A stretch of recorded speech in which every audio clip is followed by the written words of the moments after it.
Withdrawing money from Yahoo Mail to your bank account is a straightforward process. Follow these steps to ensure a smooth transaction. Step 1. Log into your Yahoo Mail account. Open your web browser and go to the Yahoo Mail website.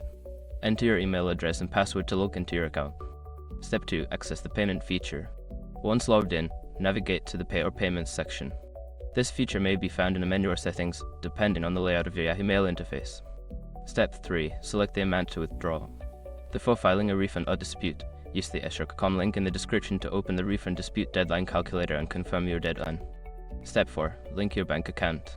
If you haven't already linked your bank account, you will need to do so. Provide the necessary banking information, including your account number and routing number, to facilitate the transfer. Step 5. Confirm the transaction. Review all the details of your withdrawal, including the amount and bank account information. Once everything is correct, confirm the transaction to initiate the transfer. After completing these steps, your funds should be on their way to your bank account. Always check your bank account to ensure the transfer has been processed successfully.